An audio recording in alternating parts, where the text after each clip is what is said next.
IPL આ નામ સાંભળતા જ મગજમાં શું આવે?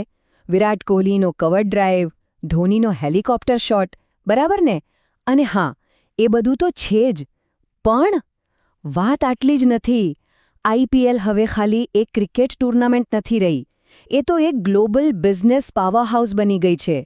તો ચાલો આપણે સમજીએ કે આ બધું કેવી રીતે થયું.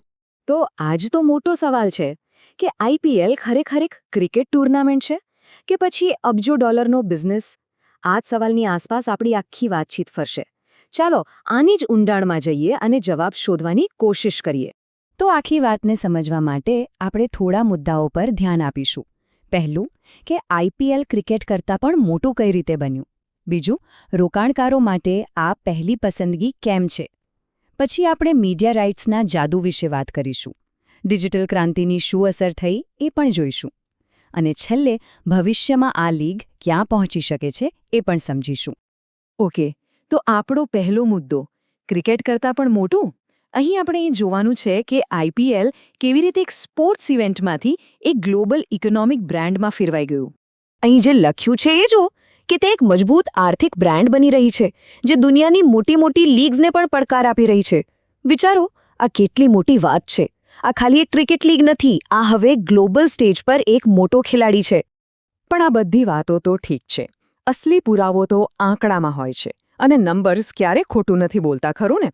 તો ચાલો જોઈએ કે આંકડા શું કહે છે. આ નંબર જુઓ, 16,600 કરોડ રૂપિયા. જી હા, અને આ કોઈ આખી લીગની વાત નથી. આ તો ખાલી એક ટીમ, રોયલ ચેલેન્જર્સ બેંગ્લોરની વેલ્યુ છે. ખાલી એક ટીમ.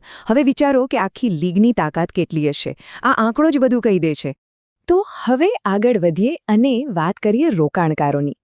આ લીગ શા માટે ઇન્વેસ્ટર્સની પહેલી પસંદ બની ગઈ છે?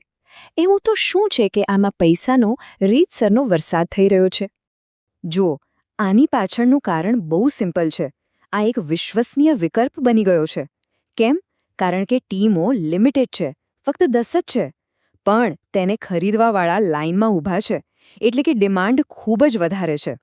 આ જ કારણે આઈપીએલ રોકાણકારો માટે એકદમ સેફ અને પ્રોફિટેબલ ઓપ્શન બની ગયું છે.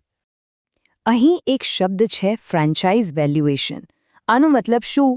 વેલ, સિમ્પલ ભાષામાં કહીએ તો આનો મતલબ એ છે કે કોઈ ટીમની આજે કેટલી કિંમત છે, પણ એમાં ખાલી આજની કિંમત જ નહીં, એની બ્રાન્ડ વેલ્યુ, એ ભવિષ્યમાં કેટલી કમાણી કરી શકે છે અને માર્કેટમાં એની ડિમાન્ડ કેટલી છે, આ બધું જ આવી જાય છે.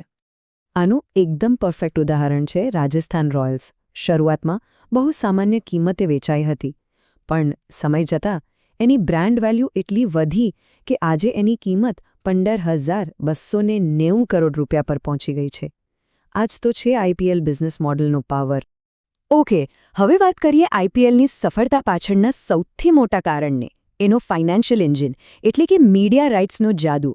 આ જાદુ ખરેખર કામ કઈ રીતે કરે છે? ચાલો સમજીએ. જુઓ, આઈપીએલની આવકના બે મોટા સ્તંભ છે. એક છે ટેલિવિઝન બ્રોડકાસ્ટિંગ, જે વર્ષોથી એનો મુખ્ય આધાર રહ્યો છે. અને બીજો, જે હવે ખૂબ જ ઝડપથી આગળ વધી રહ્યો છે, એ છે ડિજિટલ બ્રોડકાસ્ટિંગ, એટલે કે આપણા સ્માર્ટફોન પર મેચ જોવી તે. આ બંને મળીને આવકનો એક મોટો દરિયો બનાવે છે. તો આ મીડિયા રાઇટ્સથી નફો પાકવો કેવી રીતે થાય છે? ચલો સ્ટેપ બાય સ્ટેપ સમજીએ. પહેલું, ટીવી અને ડિજિટલ પ્લેટફોર્મ્સ મેચ બતાવવાના હકો માટે અબજો રૂપિયા ચૂકવે છે. બીજું, આ બધા પૈસા એક સેન્ટ્રલ પૂલમાં ભેગા થાય છે.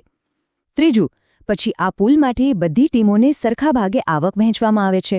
અને આનાથી શું થાય છે? દરેક ટીમને એક સ્થિર અને ગેરંટીડ ઇન્કમ મળે છે, જે વધુ રોકાણકારોને આકર્ષે છે. સિમ્પલ અને બ્રિલિયન્ટ મોડેલ છે. અને આ જ વાત આપણને આપણા આગલા મુદ્દા પર લઈ જાય છે, ડિજિટલ ક્રાંતિની અસર. ઓનલાઈન પ્લેટફોર્મ્સે આખી રમતને કઈ રીતે બદલી નાખી? ચાલો એ જોઈએ. ખબર છે, ડિજિટલ વ્યુઅરશિપમાં એક અચાનક ઉછાળો આવ્યો છે. મતલબ, મેચ શરૂ થયાની થોડી જ મિનિટોમાં લાખો લોકો ઓનલાઈન જોડાઈ જાય છે. આટલી ઝડપથી આટલા બધા દર્શકોને ભેગા કરવા એ કોઈ નાની સૂની વાત નથી. આનાથી લીગ એકદમ અલગ લેવલ પર પહોંચી ગઈ છે. આ ગ્રાફ જુઓ, આખી વાર્તા સમજાઈ જશે. પરંપરાગત ટીવી વ્યુઅરશિપ લગભગ સ્થિર છે, પણ ડિજિટલ વ્યુઅરશિપ એ તો સીધી આસમાને પહોંચી છે. શરૂઆતમાં થોડી વધી અને હવે તો જાણે રોકેટની જેમ ઉપર જઈ રહી છે. આ છે નવી પેઢીનો ટ્રેન્ડ. તો આ ડિજિટલ બૂમથી ફાયદો શું થયો? વેલ, ઘણા બધા ફાયદા છે. એક તો લીગની પહોંચ આખી દુનિયામાં વધી ગઈ. બીજું, એડવર્ટાઇઝિંગ માટે નવા રસ્તા ખુલ્યા. મોટા મોટા ઇન્ટરનેશનલ ઇન્વેસ્ટર્સ આકર્ષાયા અને ઓવરઓલ લીગની બ્રાન્ડ વેલ્યુ અને વિશ્વસનીયતામાં પણ જોરદાર વધારો થયો. તો આપણે brand value, investment, media rights, digital growth આ બધું જ જોયું. હવે આ બધા ટુકડાઓને જોડીને એક મોટી તસવીર બનાવીએ કે આઈપીએલ માટે ભવિષ્યમાં શું છે, તે કઈ દિશામાં જઈ રહ્યું છે. આ ટેબલ એક રીતે આઈપીએલનું ફાઇનલ રિપોર્ટ કાર્ડ છે.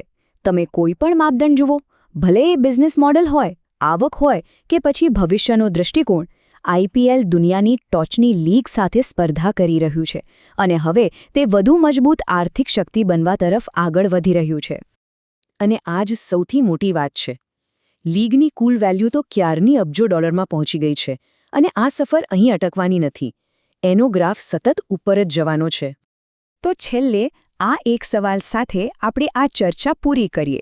શું આઈપીએલ દુનિયાની નંબર 1 સ્પોર્ટ્સ લીગ બનશે? જે રીતે તે આગળ વધી રહ્યું છે એ જોતાં તો આ અશક્ય નથી લાગતું. આનો જવાબ તો સમય જ આપશે. પણ એક વાત તો પાક્કી છે, આ તો હજી શરૂઆત છે.